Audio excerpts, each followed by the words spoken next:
بسم الله الرحمن الرحيم. الحمد لله والصلاة والسلام على رسول الله صلى الله عليه وسلم. أما بعد، فأعوذ بالله من الشيطان الرجيم. بسم الله الرحمن الرحيم.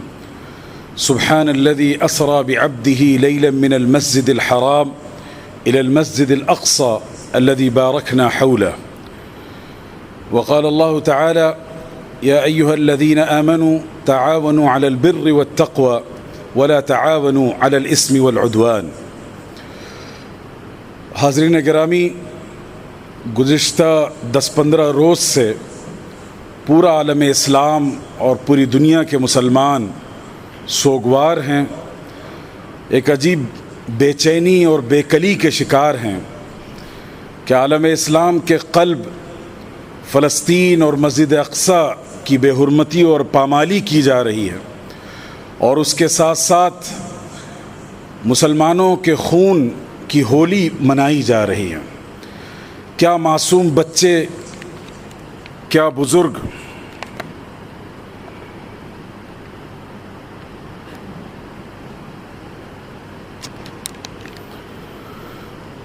کیا معصوم بچے اور بزرگ اور جوان اور کیا عورتیں، ہسپتال اور عبادت گاہیں، ان تمام کی حرمتوں کو پامال کیا جا رہا ہے. ظاہر ہے یہ وہ صورتحال ہے جس سے ہر مسلمان کا دل کسک محسوس کرتا ہے، درد محسوس کرتا ہے.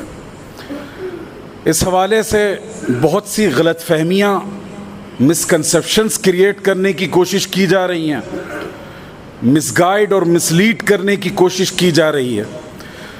اس لیے 2-3 باتیں اس حوالے سے ہمیں سمجھنا چاہیے. سب سے پہلی چیز یہ ہے کہ مسجد اقصی اور فلسطین کا تاریخی پس منظر کیا ہے. نمبر 2، شرعی اعتبار سے اسلامک پرسپیکٹو کیا ہے اس ایشو کا. اور تیسری چیز یہ ہے کہ ہماری اور آپ کی کیا رسپانسبلٹی ہے. یہ 3 بہت بنیادی چیزیں ہیں جن سے ہر مسلمان کو واقف ہونا چاہیے. صورتحال یہ ہے کہ نوجوان نسل تو چھوڑ دیجئے، جو ہمارے بزرگ ہیں، اعلیٰ تعلیم یافتہ اور ہائیلی انٹلیکچوئلس ہیں، وہ بھی ان چیزوں سے ناواقف ہیں. سب سے پہلی بات یہ لیجئے کہ مسجد اقصی کی اہمیت اور فلسطین کی اہمیت کیا ہے. اگر اس کو قرآن کی نظر سے آپ دیکھیں، اسی طرح احادیث رسول صلی اللہ علیہ وسلم کی روشنی میں آپ اسے دیکھیں، تو 3-4 اہم باتیں ہیں. سب سے پہلی بات یہ ہے کہ یہ اللہ تعالیٰ نے اس کو بار بار ذکر کیا. سفر معراج میں رسول اللہ صلی اللہ علیہ وسلم کی جو سب سے پہلی منزل تھی وہ تھی مسجد اقصی اور فلسطین، اور پھر وہاں سے آسمان کا سفر شروع ہوا. تو اللہ تعالیٰ نے اس کو ایک سینٹر پوائنٹ کی حیثیت سے انٹروڈیوس کیا، جہاں تمام پیغمبروں کی امامت رسول اللہ صلی اللہ علیہ وسلم نے کی. اور قرآن نے فرمایا کہ الذی بارکنا حولہ، وہ سرزمین، وہ مسجد اقصی جس کے سراؤنڈنگ میں، جس کے گرد و پیش میں ہم نے برکت رکھی ہے. یعنی اللہ تعالیٰ خود کہتے ہیں کہ ہم نے برکت رکھی ہے. تو اس سے یہ پتہ چلا کہ قرآنی نقطہ نظر سے یہ جو پورا فلسطین کا علاقہ ہے، اللہ نے اس میں بے پناہ برکتیں رکھی ہیں. یہی وجہ ہے کہ پورے عرب دنیا میں تاریخ پر اگر آپ نگاہ ڈالیں تو ایگریکلچر کے اعتبار سے فلسطین کا یہ علاقہ سب سے زیادہ کامیاب تھا، سب سے زیادہ بابرکت تھا، اور پورے عرب ریجن میں جو سبزیاں اور کاشتکاری کا نظام تھا وہ یہی سب سے زیادہ مستحکم تھا. دوسری بات یہ برکت کی ایک اور وجہ ہے، اور وہ ہے پیغمبروں کو بھیجا جانا. ایک نہیں، 1 درجن سے زیادہ اللہ کے پیغمبر اس سرزمین پر بھیجے گئے. حضرت ابراہیم علیہ السلام ہجرت کر کے فلسطین پہنچے اور انہوں نے اس کا اپنا وطن بنایا. حضرت ابراہیم کے 2 بیٹے تھے. اسماعیل علیہ السلام کو انہوں نے مکہ میں چھوڑا، اور اپنے دوسرے صاحبزادے کو انہوں نے فلسطین میں چھوڑا. اور پھر حضرت ابراہیم ہی نہیں، ان کے بعد آنے والے کئی پیغمبر، چاہے حضرت یعقوب ہوں، حضرت صالح ہوں، حضرت داود ہوں، ہود ہوں، پھر حضرت یوسف علیہ السلام، ان تمام پیغمبروں کا تعلق اصل میں اسی ریجن سے تھا. تو یہ جو قرآن نے کہا کہ الذی بارکنا حولہ، وہ سرزمین، وہ جغرافیائی علاقہ جس کے گرد و پیش میں ہم نے ڈھیر ساری برکتیں رکھی ہیں، تو یہ مٹیریلسٹک میننگ میں بھی تھا اور اسپریچول میننگ میں بھی اور ریفرنس میں بھی تھا۔ پھر تیسری بات، اللہ کے رسول صلی اللہ علیہ وسلم نے مسجد اقصی اور فلسطین کی اہمیت کو اجاگر کرتے ہوئے فرمایا کہ لا تشد الرحال الا الى 3 مساجد، کہ انسان اگر باضابطہ سفر کرے ثواب کی نیت سے کسی مسجد کی طرف تو 3 مسجدیں ہیں جن کی طرف سفر کیا جا سکتا۔ ایک ہے مسجد حرام جو مکہ میں کعبۃ اللہ کی حیثیت سے ہے، اور دوسرے ہے مسجد اقصی فلسطین کی یہ مسجد، اور تیسرے ہے مسجد نبوی جو رسول اللہ صلی اللہ علیہ وسلم کی اپنی مسجد تھی۔ اسی طرح اس کی اہمیت کو اجاگر کرتے ہوئے رسول اللہ صلی اللہ علیہ وسلم نے بتایا کہ مسجد حرام میں ایک نماز پڑھنے کا ثواب ایسا ہی ہے جیسے آپ کی اس مسجد میں 1,00,000 رکعتیں یا نمازیں پڑھی جائیں، اتنا ثواب ایک نماز کا ہے۔ اور مسجد اقصی کے بارے میں الگ الگ روایتوں میں الگ الفاظ آئے ہیں، کسی میں 50,000 ثواب کا بھی ذکر ہے، کسی میں 1,000 ثواب کا بھی ذکر ہے۔ تو اس سے اندازہ لگائیے کہ تمام دنیا کی مسجدوں میں یہ 3 مسجدیں ایسی ہیں جن کا اللہ تعالیٰ نے اسٹیٹس بالکل مختلف رکھا ہے۔ اسی طرح حدیث میں اللہ کے رسول صلی اللہ علیہ وسلم سے ایک صحابی نے جب مسجد اقصی کی یہ فضیلت سنی تو اس نے پوچھا کہ حضور اگر ہم جانے کی استطاعت اور کیپیبلٹی نہیں رکھتے ہوں، ہمارے پاس اتنے پیسے نہ ہوں کہ ہم وہاں جا سکیں، تو ہمیں کیا کرنا چاہیے؟ تو رسول اللہ صلی اللہ علیہ وسلم نے جو جواب دیا تھا وہ آج بھی ہمیں گائیڈ کرتا ہے۔ آپ صلی اللہ علیہ وسلم نے فرمایا تھا کچھ نہیں کر سکتے تو مسجد اقصی میں جو چراغ جلتے ہیں ان کے لیے تیل اور ایندھن بھیج دو کہ تمہارے ذریعے سے وہاں روشنی کا کچھ سامان ہو جائے۔ اس سے اندازہ لگائیے کہ ہر دور میں مسجد اقصی کو اپنی طرف سے کچھ ڈونیٹ کرنا، اس کی خدمت کرنا، اس کو سرو کرنا، یہ ہماری شرعی ذمہ داری ہے، اور رسول اللہ صلی اللہ علیہ وسلم نے اس کی طرف ہمیں گائیڈ کیا تھا۔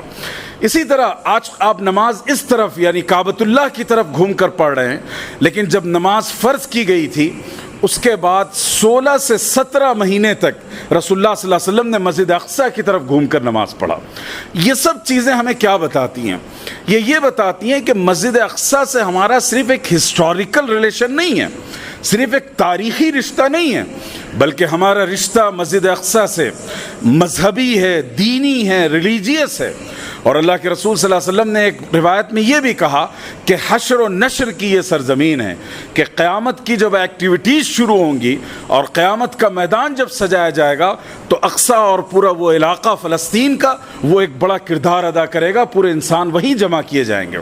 یہ تمام چیزیں میں نے اس لیے ہائی لائٹ کی آپ کے سامنے تاکہ آپ اس بات کو سمجھیے کہ یہ صرف عربوں کا مسئلہ نہیں ہے، یہ صرف کسی خاص ریجن میں رہنے والے مسلمانوں کا ایشو نہیں ہے، بلکہ پوری دنیا کے مسلمانوں کا یہ مسئلہ ہے۔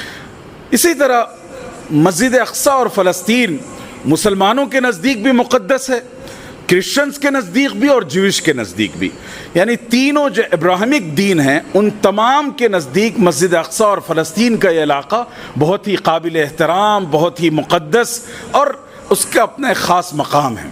اب آئیے اس کی تاریخ کی طرف۔ بڑی تاریخ ہے، ہزاروں سال پر مشتمل ہے۔ میں صرف آپ کو کچھ اہم بنیادی نکات جس سے تاریخ میں جو تبدیلیاں آئی ہیں اس کی طرف رہنمائی کروں گا۔ دیکھیے مسجد اقصی رسول اللہ صلی اللہ علیہ وسلم کے نبی بنائے جانے سے پہلے بھی قائم تھی، اسی لیے آپ کو معراج میں وہاں لے جایا گیا اور وہاں سے پھر آگے بڑھایا گیا۔ تو گویا مسجد اقصی اور فلسطین کی تاریخ رسول اللہ صلی اللہ علیہ وسلم سے بہت پہلے کی ہے۔ کہا جاتا ہے، بلکہ حدیث میں یہ بات آئی ہے، اللہ کے رسول صلی اللہ علیہ وسلم نے فرمایا کہ سب سے پہلی مسجد جو دنیا میں بنائی گئی وہ مسجد حرام یعنی مکہ کی مسجد ہے، اور اس کے بعد آپ نے فرمایا کہ دوسری مسجد ہے جو مسجد اقصی ہے۔ اللہ قربان جائیے صحابہ پر، صحابی نے دریافت کیا کہ کم کان بینہما، اللہ کے رسول صلی اللہ علیہ وسلم ان دونوں کے درمیان کتنا گیپ تھا؟ تو آپ صلی اللہ علیہ وسلم نے فرمایا کہ 40 سال کا ڈیوریشن تھا، کہ 40 سال پہلے مسجد حرام کی بنیاد رکھی گئی اور 40 سال کے بعد مسجد اقصی کی بنیاد رکھی گئی۔ تو گویا ایک ہی ایرا سے دونوں کا تقریباً تعلق ہے۔ حضرت ابراہیم علیہ السلام نے بنائی اور اس کے بعد جو عرب یہاں سے گئے تھے جزیرۃ العرب سے، وہ وہاں جا کر فلسطین میں آباد ہوئے تھے، اور انہی کی کسٹڈی میں مسجد اقصی اور فلسطین کا نظام رہا، اور پھر وہاں عربوں کی آبادی رہی ہر دور میں، یہاں تک کہ جب رسول اللہ صلی اللہ علیہ وسلم کا دور آیا اس وقت کرسچن جو حکومتیں تھیں اس علاقے میں، ان کے ہاتھ میں مسجد اقصی کا نظام تھا، وہ اس کے کسٹوڈین تھے۔ حضرت عمر رضی اللہ تعالیٰ عنہ کا جب دور آیا تو انہوں نے مسجد اقصی کو پہلی مرتبہ فتح کیا، اور یاد رکھیے کہ یہ فتح بہت ہی پیسفل تھی، یہ وکٹری ایسی نہیں تھی جس کے لیے خون بہایا گیا ہو، ظلم کیا گیا ہو، خون کی ندیاں بہائی گئی ہوں، بلکہ یہ ایک انتہائی پرامن فتح تھی۔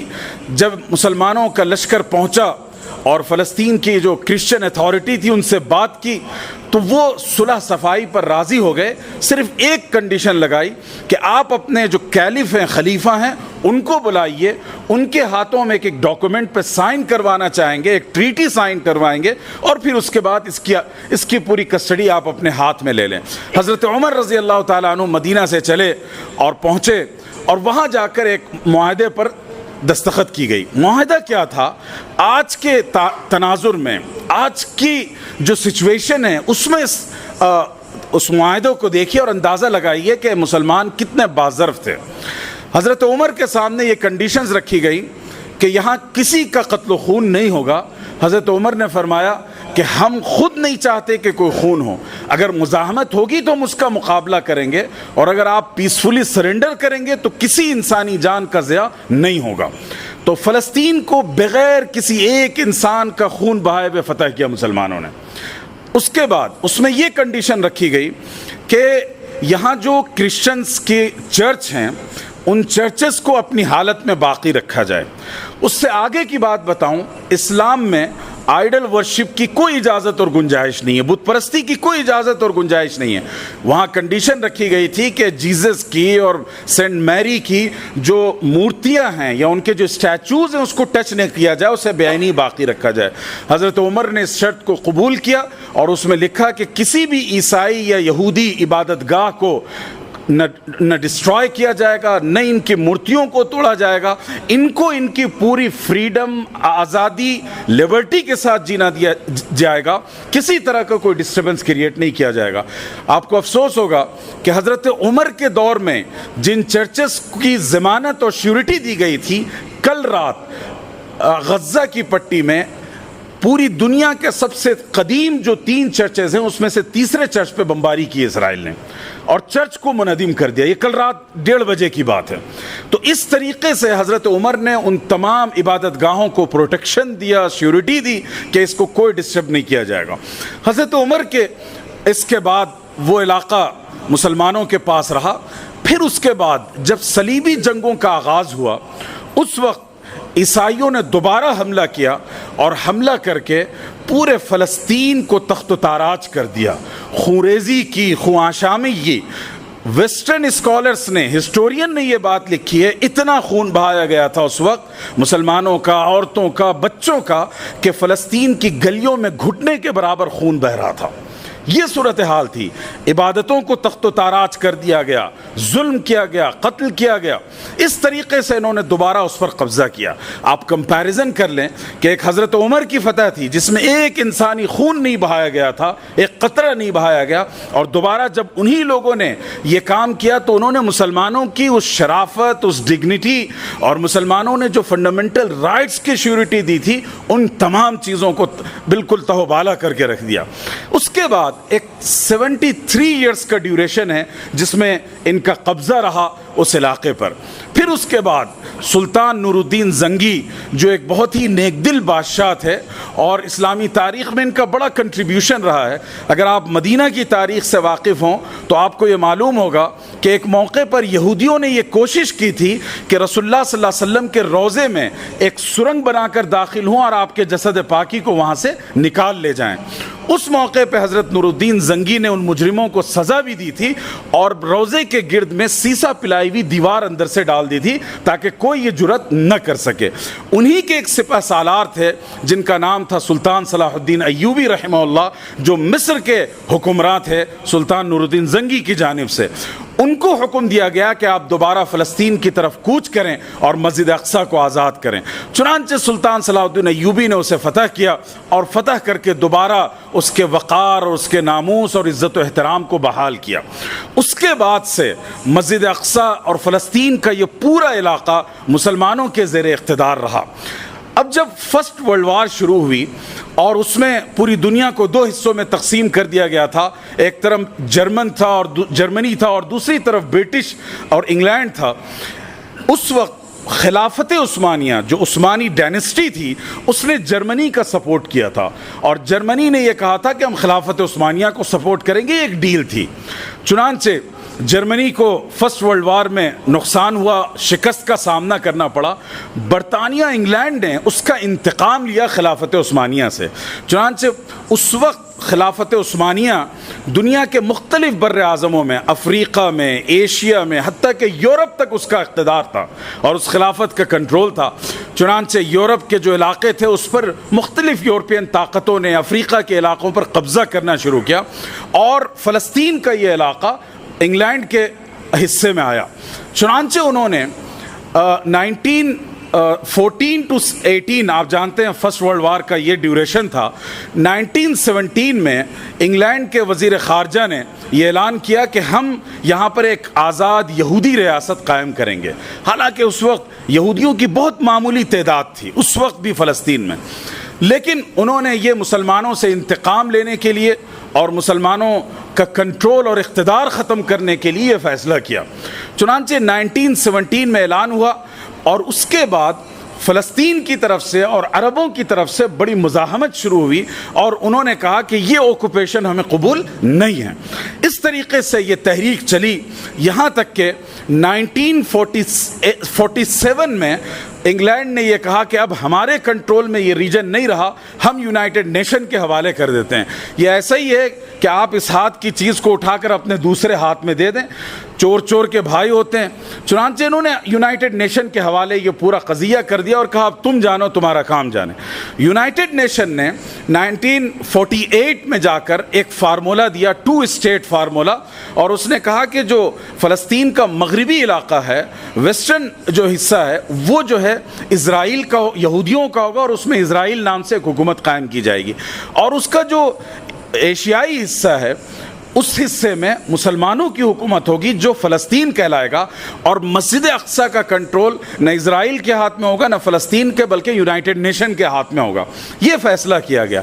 یہ ایسا ہی ہے جیسے آپ کے گھر میں کوئی شخص آ جائے, قبضہ کر لے اور اس کے بعد کہے گا یار آپ کو جینا ہے تو آپ اس کونے کے کمرے میں جی لیں, ہم آپ کو اتنی آزادی دیتے ہیں.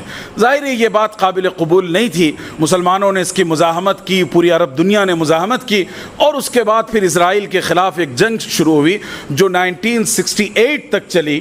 1968 میں جا کر اسرائیل نے پوری ایک اپنی حکومت کا اعلان کر دیا اور وہاں باضابطہ ایک اسرائیلی حکومت کی قائم کر دی گئی, اور فلسطین کا وہ حصہ جس کے بارے میں یونائٹڈ نیشن نے کہا تھا کہ یہ حصہ مسلمانوں کا ہوگا, اس پر بھی اسرائیل نے قبضہ کر لیا, بیت المقدس پہ قبضہ کر لیا, پورا ریجن کا کنٹرول اس نے اپنے ہاتھ میں لے لیا.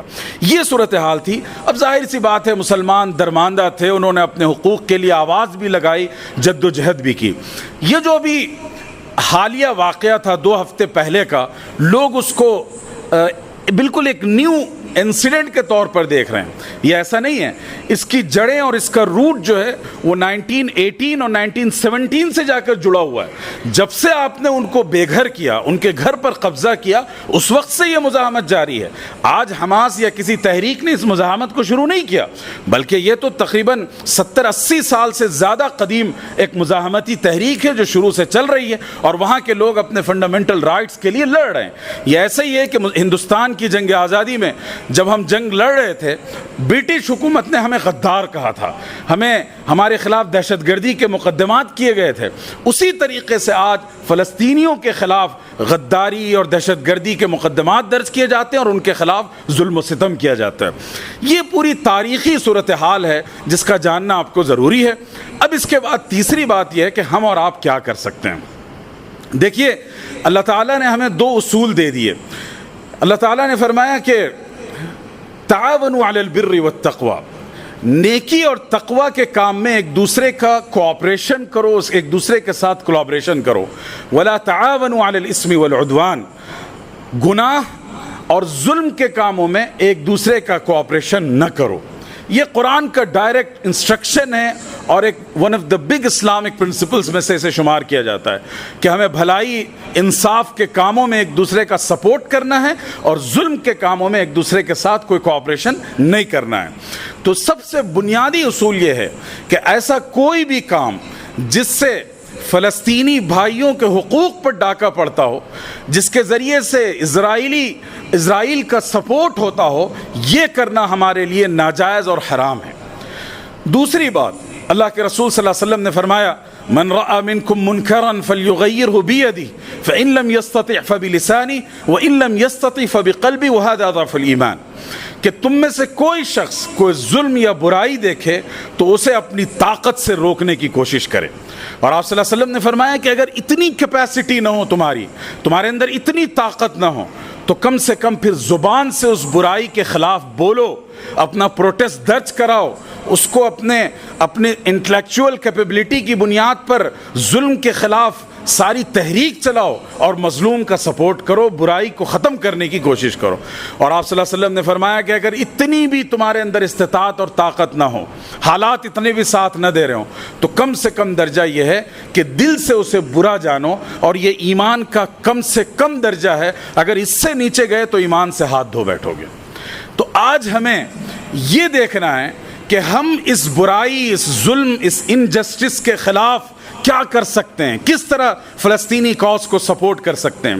سب سے پہلی بات، آپ کے پاس یہ طاقت نہیں ہے کہ آپ وہاں جا کر ان کی مدد کریں، تو کم سے کم یہاں بیٹھ کر آپ جمہوری حقوق جو آپ کے رائٹس ہیں اس کا استعمال کرتے ہوئے میڈیا پر جس طریقے سے پروپیگنڈا کیا جا رہا ہے اس کا جواب دیجئے، چاہے سوشل میڈیا کے پلیٹ فارم سے دیجئے، انٹلیکچوئلز کے ساتھ ایک ڈائلاگ شروع کیجئے، اس موضوع پر ڈسکورس انیشیٹ کیجئے، اور لوگوں کے سامنے جو ریئل پکچر ہے، جو صحیح تصویر ہے، پیش کرنے کی کوشش کیجئے۔ دوسری بات، ظلم کو ظلم کہیے، ظالموں کے ساتھ کھڑے مت ہوئیے، ان کے کسی عمل کو کوئی سپورٹ یا جسٹیفیکیشن مت دیجئے۔ ہم اتنے زیادہ لبرل بننے کی کوشش کرتے ہیں کہ ظلم اور ظالم اور مظلوم کا فرق مٹا دیتے، سچ اور غلط کو ہم نظر انداز کرنے لگتے ہیں، جو سچے پیرامیٹرز ہیں انصاف کے ان کو ہم توڑ دیتے ہیں۔ اس لیے اس طرح لبرل بننے کی کوشش مت کیجیے گا، جو حق ہے وہ حق ہے، جو ظلم ہے وہ ظلم ہے، اس لیے کھل کر اپنے موقف کا اظہار کیجیے۔ تیسری بات یہ ہے کہ آپ یہاں بیٹھ کر ریلیف کا کام کر سکتے ہیں۔ بہت سے چینلز ایسے موجود ہیں جن کے ذریعے سے آپ ریلیف کا سامان، میڈیکل ایڈ بھیج سکتے ہیں، غذائی اجناس بھیج سکتے ہیں، اس کے علاوہ کپڑے اور دیگر ضروریات کی چیزیں آپ یہاں سے بھیج سکتے ہیں۔ یہ تو ہمارا بنیادی فریضہ ہے اور کم سے کم فریضہ ہے۔ اسی طریقے سے ایک اہم چیز ہے جس کو ہم بہت نظر انداز کرتے ہیں، وہ یہ ہے کہ ہمیں اسرائیلی جو کمپنیز ہیں اور ان کے جو پروڈکشن ہیں ان کا ہم بائیکاٹ کریں۔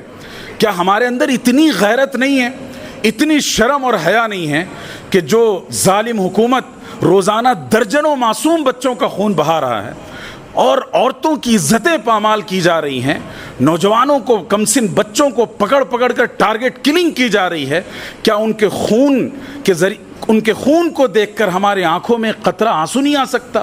اور کیا ہمیں یہ غیرت نہیں جاگ سکتی کہ ہمارے بچوں کا دشمن ہے، ہم اسے کچھ نہیں کر سکتے تو ہم اس کا ایک پروڈکٹ نہیں خریدیں گے؟ ہم صرف اپنے لگژری لائف اسٹائل کے لیے، اپنے کمفرٹ کے لیے، اپنی راحت اور سہولت کے لیے یہ سوچیں کہ ہمیں ہمارے ایک پروڈکٹ خریدنے سے کیا ہوگا یا بائیکاٹ کرنے سے کیا ہوگا. یاد رکھیے اللہ آپ سے ساری انسانوں کے بارے میں نہیں پوچھیں گے, آپ سے آپ کے عمل کے بارے میں پوچھیں گے کہ تم نے کیا کیا.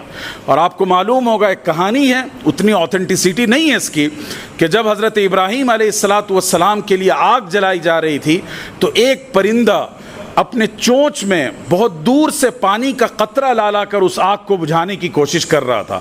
کسی نے کہا کہ تمہارے اس قطرے سے کیا بنے گا؟ اس نے کہا کہ کچھ نہیں بنے گا, کم سے کم اللہ کے نزدیک میرا نام آگ بجھانے والوں میں ہوگا, آگ لگانے والوں میں نہیں ہوگا. ایک بہت بڑے فقیہ تھے, بہت بڑے امام اور محدث تھے, وہ جیل میں قید کر دیے گئے.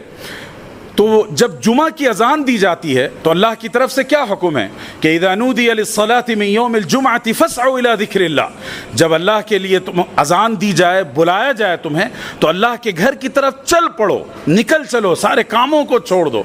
تو وہ جیل کی چہار دیواری میں بند تھے, تو اپنے بیرک سے نکلتے تھے اور نکل کر مین ڈور تک جاتے تھے. لوگوں نے کہا کہ یہ کیا بات ہے, آپ تو باہر نہیں نکل سکتے, آپ جمعہ نہیں پڑھ سکتے. انہوں نے کہا کہ اللہ تعالیٰ نے اتنی گنجائش تو رکھی ہے نماز کے لیے, چلنے کے لیے, اس سے آگے میں نہیں نکل سکتا, لیکن جتنا میں کر سکتا ہوں اتنا تو کروں. تو یہ واقعات ہمیں سبق دیتے ہیں کہ آپ کی کیپیبلٹی میں, آپ کی کیپیسٹی میں جو کچھ ہے وہ کر گزریے, اور اس کو اپنا ایمانی فریضہ سمجھ کر کیجیے. آپ کو احسان نہیں کر رہے ہیں فلسطین والوں پر, یا آپ کی اپنی رسپانسبلٹی ہے, یا آپ کی اکاؤنٹیبلٹی کا سوال ہے, یہ کام ضرور کیا جائے. آخری بات جو میں جس کی وضاحت کرنا چاہتا ہوں وہ یہ ہے کہ یہ سمجھا جا رہا ہے کہ یہ جنگ جو ہے مسلم ورسز جوڈائزم ہے, یہودی ہے. یہ بالکل غلط ہے. آپ جائیے گوگل پر دیکھیے, الجزیرہ کی ڈاکومنٹریز موجود ہیں, اس پر پڑھیے. ٹویٹر پر باضابطہ ایک پیج ہے جس کا نام ہے توراہ جویش کے نام سے, آپ تلاش کیجئے. روزانہ جو اصل حقیقی یہودی ہیں ان کا یہ اسٹیٹمنٹ روز آ رہا ہے کہ ہم اس ظلم اور ناانصافی کے خلاف ہیں, ہم اس قتل و غارت گری کے خلاف ہیں. بلکہ انہوں نے یہ تک کہا کہ Judaism not equal to nationalism, کہ نیشنلزم نام کی کوئی چیز جوڈائزم میں ہے ہی نہیں. بلکہ بعض اسکالر یہ تک کہتے ہیں کہ خود تورات میں ان کے لکھا ہے کہ تم کبھی کسی ملک میں باضابطہ اسٹیٹ نہیں بناؤ گے, بلکہ ملکوں تمہیں در بدر گھومنا پڑے گا خانہ بدوشوں کی طرح. تو ایک ٹریولر کی حیثیت سے تمہیں ایک ملک سے دوسرے ملک جانا پڑے گا. یہ تمام چیزیں اس بات کو بتاتی ہیں کہ یہ جنگ مسلم ورسز یہودی نہیں ہے, بلکہ یہودیوں کا ایک گروہ ہے. جیسے خود ہمارے ہندوستان میں ہندوازم الگ ہے, اور یہ جو دوسری آئیڈیالوجی ہے جس کو آپ برہمنزم کا نام دے دیں یا ہندو حیا پرستی کا نام دے دیں, اسی طریقے سے یہودیوں کے پاس بھی یہ دو نقطہ نظر ہیں. جو اصل یہودی ہیں, پریکٹسنگ یہودی ہیں, جن کا اپنی کتاب پر یقین اور ایمان ہے, وہ لوگ اس ظلم کے, اس انجسٹس کے خلاف ہیں. یہ تو اصل میں زوائنزم اس کو کہتے ہیں کہ یہ ایک تحریک ہے جس نے پوری دنیا پر اپنا کنٹرول کرنے کی کوشش کی. انہوں نے انٹرسٹ کا پورا کاروبار زندہ کیا, حالانکہ تورات انٹرسٹ بیس تمام تر ڈیلنگ کو ناجائز کہتی ہے. تو اس فرق کو محسوس کیجئے کہ ہم کسی ملک کے, کسی مذہب کے خلاف نہیں ہیں, ہم کسی مذہب کے فالوورز کے خلاف نہیں ہیں, بلکہ وہ دہشت گرد جو دنیا میں دہشت گردی پھیلا رہے ہیں, انسانی حقوق پر ڈاکہ ڈال رہے ہیں, ہم ان کے خلاف ہیں. یہی ایک اور بات بتا دوں, یونائٹڈ نیشن کی جنرل اسمبلی سے ہیومن رائٹس کے وائلیشن کے خلاف جو ریزولوشنز پاس ہوئے ہیں, اس سے آپ اندازہ لگائیے گا کہ 150 ریزولوشن اسرائیل کے خلاف ہیں ہیومن رائٹس کے وائلیشن کے لیے, اور دنیا کے بقیہ جتنے ممالک ہیں ان کے خلاف جو ریزولوشن پاس ہوئے ہیں وہ 68 ہیں. یہ آپ کو ڈیٹا اور یہ چیزیں اس لیے بتا رہا ہوں کہ دہشت گردی کا اصل سورس آج کی دنیا میں وہ اسرائیل کی اسٹیٹ ہے, جو ایک ناجائز ریاست ہے, اور وہ ریاست ہے جس نے صرف ظلم پر اور انسانی خون پر اپنا اقتدار قائم کر رکھا ہے.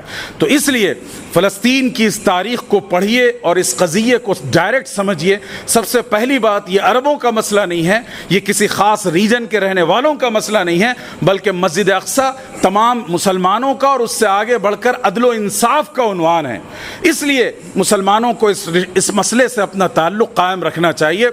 دوسری بات جو میں نے آپ کو بتائی، تاریخی اعتبار سے حضرت ابراہیم سے لے کر رسول اللہ صلی اللہ علیہ وسلم کے دور تک اور پھر اس دور سے لے کر آج تک مسلمان ہی اس کے کسٹوڈین رہے، وہی اس کی دیکھ بھال کرتے رہے، اس کی ذمہ داریاں ادا کی، اور درمیان میں ایک 70 ایئرس کا گیپ تھا جس میں کرسچن ڈومینیشن تھا، انہوں نے اس پر اقتدار حاصل کیا، اور اخیر میں 1918 میں برطانیہ نے جا کر زبردستی ایک یہودی ریاست کو قائم کرنے کی کوشش کی، اور وہی وہ ظالم ریاست ہے جس نے اس پورے ریجن پر قبضہ کیا اور ناجائز قبضہ کر کے مسلمانوں اور انسانوں کے حقوق کی پامالی کر رہا ہے۔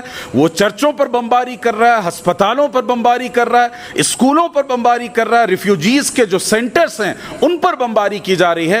دنیا کا کوئی مہذب قانون، دنیا کا کوئی مذہب اس کو جسٹیفیکیشن نہیں دے سکتا، اور ہماری ذمہ داری یہ ہے کہ اس ظلم کے خلاف بولیں، مظلوموں کے ساتھ کھڑے ہوں، ظالم کی مذمت کیجئے، اور جو تعاون کر سکتے ہیں وہ ان کو پہنچائیے، اور خاص طور پر وہ پروڈکٹس جو خاص اسرائیل کے ہیں اس کا بائیکاٹ کیجئے۔ کم سے کم یہ آپ کی حصہ داری ہوگی۔ ھذا وصلی اللہ علی سیدنا محمد وبارک وسلم، الحمد للہ رب العالمین۔